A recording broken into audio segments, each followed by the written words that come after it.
Strange Encounter on a Train by Lulu Winifred. This happened some years ago when I was 18.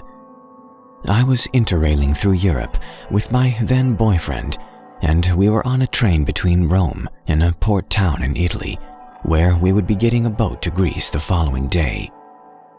We hadn't booked any accommodation, as we'd found it really easy to get a hostel either en route or on arrival at our previous destinations. And as we'd be arriving in town at nearly midnight, we decided to have a look for hostels whilst on the train. Unfortunately, we found that there really wasn't as much accommodation where we were heading as there had been in the other major cities we had visited, and the places we could find were mainly hotels way out of our price range. We were discussing this quandary amongst ourselves, my ex suggesting we sleep at the station, when the guy sitting next to me on the train randomly struck up a conversation. He was really enthusiastic and chatty, and spoke pretty good English, asking about our trip so far, where we were from, and just sort of general chit-chat about ourselves. He also said that he had overheard our accommodation problem and that he knew a perfect hostel for us, very close to the station, and run by a friend of his. Initially, this just came across as a useful bit of information, but alarm bells started ringing off for me when he became very insistent that we must stay there, and that if we mentioned his name and that he had sent us, we could stay there virtually for free. He wrote us down the address and his name on a piece of paper and virtually had me promise that we would go there. After I'd given my word to stay there, he stopped talking to us entirely, which I found quite odd. He'd been so warm and talkative, and then he just totally shut off. He also made 3 phone calls, none of which I could understand, other than he said the word interrail a few times. The rest of the journey passed in slightly uncomfortable silence, and when I got up to get off the train, he just said, "Remember." We arrived in the town. It was late and pretty deserted, nothing like the big touristy cities we'd been used to seeing, and I made up my mind then and there we definitely wouldn't be staying in the hostel. My boyfriend was slightly annoyed, as I, admittedly, am a very paranoid person, but something just felt really off to me. We ended up checking into an annoyingly expensive hostel, literally a stone's throw from the station, as I was so creeped out I didn't want to go wandering off through the empty streets at night. Whilst at the hostel, I decided to look up the address he gave us. First thing to say is that if you Googled it, there was no mention at all of it being a hostel or a guest house or anything. It just came up as a street address, and secondly, if you put it on Google Maps, it wasn't anywhere near the station, and just looked like a normal building in a residential area, way out of the city center. I know that all of this may have a perfectly innocent explanation behind it, and it may have been just that the guy ran a hostel from his house, and train guy was just overly eager to promote his business for his mate. But the whole encounter felt very off to me, and I was relieved to leave the town the following day. I can't help but wonder to this day whether or not we were being sent into some sort of trap.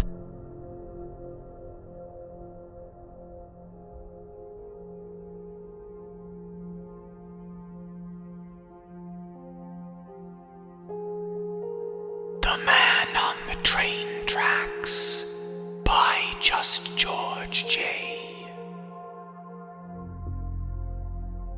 This story is something from my childhood, possibly early teens. Either way, it's a story from way in my past. Also, it's 1:30 a.m. as I write this.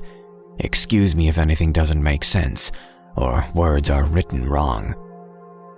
For a little context, I'm now 22, and this happened when I lived back in my hometown around the ages of 11, 13. For this story, you should know that where my house was like another normal UK street, except for the fact that there was an alleyway down to the train bridge that led to a dirt track and down to what we called the Commons. Example, woodland area with a small cafe and golf course, etc. The Commons were somewhere myself and my family would go all the time as I grew up, as something to do to cure boredom, to walk the dog, etc., and we even used to go down there with my friends as we got older. On this particular occasion, I was taking a walk down to the Commons with a family member as something to cure the boredom. The Commons are beautiful in the summer, and it is a lovely time to walk down there. It never felt creepy or sinister, until this particular day. As my family and I walked near the train bridge, we were walking down a dirt path towards the woods, and we stopped by a turnstile that led to the train tracks where you just cross in order to get to the woods. As we reached there, we were greeted by the sight of a middle-aged, out-of-shape man lying on the train tracks. Red flags immediately started firing. This man just jumped up and made his way over to talk to us. In conversation with him, he seemed normal. He was polite, positive, I dare say even happy-go-lucky. He immediately spoke with one of my family members and said something like the following. "Afternoon? What brings you here out on this lovely afternoon?" My family member said, "We are just enjoying a walk through the woods to kill some time." "Oh, sounds lovely. What a nice idea. Have a nice afternoon." And then he went straight back to lying down on the tracks. As we passed him to the woodland, my family member paused and went back to have an exchange with him.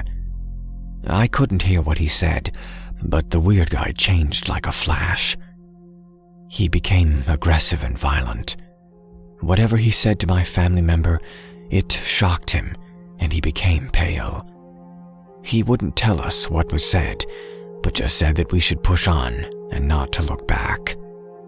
Anyway, we continued walking despite being shaken up by the incident, and it slipped out of our minds. The woodlands we walked had a route that circles all the way back round to that dirt path. That's the one we always take. As we were walking back up, we passed the turnstile, and the weirdo was nowhere to be seen. However, as we walked the dirt path covered in thick foliage, we suddenly heard a blood-curdling scream. They were loud, terrifying, and downright bone-chilling. Someone was getting hurt. That person sounded to be female. My family member rushed back up the path and back to the house ASAP. Fast forward a few years later, and my family member explained that the confrontation was with this weirdo. My family member basically inquired about what he was doing, if he needed help, and that it was unsafe, and his response was basically to leave him alone, or he'd kill or seriously hurt someone. That was enough for my family member to leave him alone. Also, we found out later that the screams we had heard were linked to a murder in the woods. My family member couldn't remember if it was linked to the guy we met, but it seemed likely. So, guy on the train tracks, let's never meet again.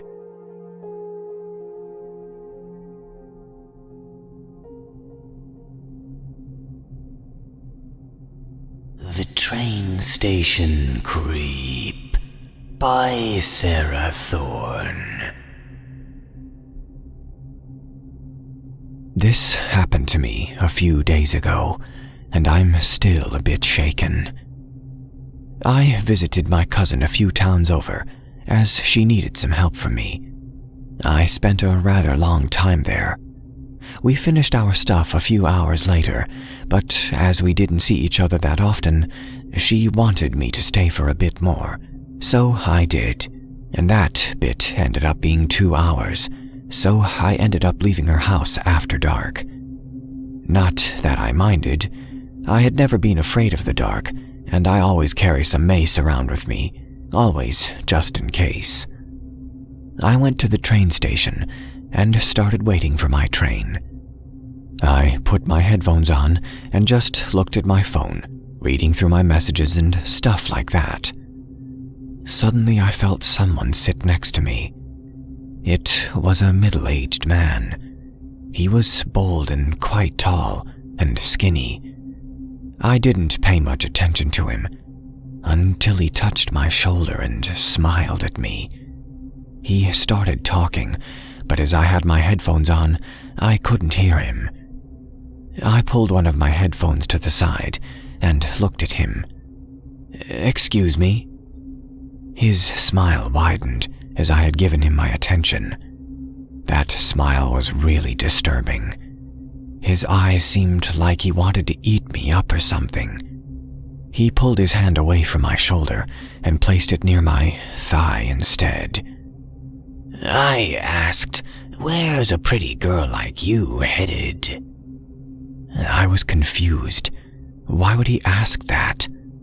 I was already ruining my mom's rule by talking to a strange man, and I decided I wouldn't cross the line any further. I decided that it was best to lie.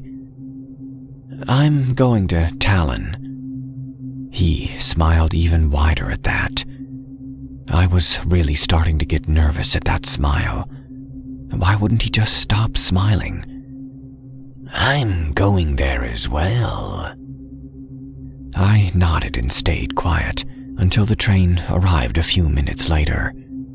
I quickly went to the area where there were more people. I luckily didn't see him follow me. I sat down, took my phone out, and started looking at random YouTube videos. I was already feeling a lot better. I stayed like this until I had to get off. I got off at my usual stop and started walking home. I was humming quietly to one of my songs until I felt eyes burning into the back of my head. I turned around and there he was. That freaking creep was smiling widely at me, and I started to quicken my steps. I broke out into a run. I'm no athlete, but I can run for a long time when I need it. I could hear him talking behind me. I didn't pay much attention to it, as the only thought running through my mind was getting the hell out of there. "Beauty, stop running and let's have a good time." I quickly took out my mace just in case, holding it tightly in my hand. I knew it was the only way I could help myself if he did catch up with me. I already saw the town lights in the distance.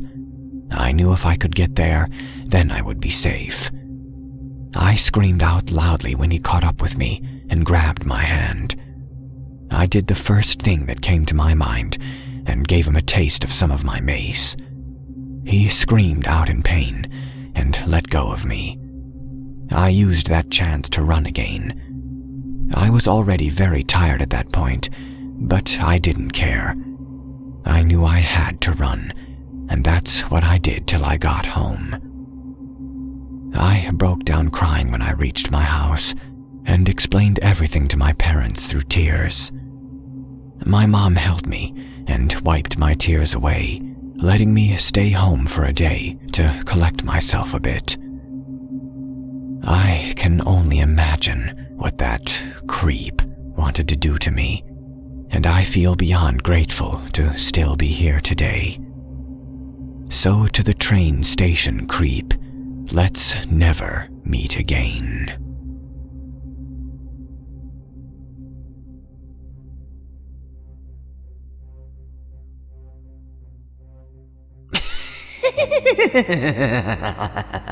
Creepy Train Man by CRMJ55.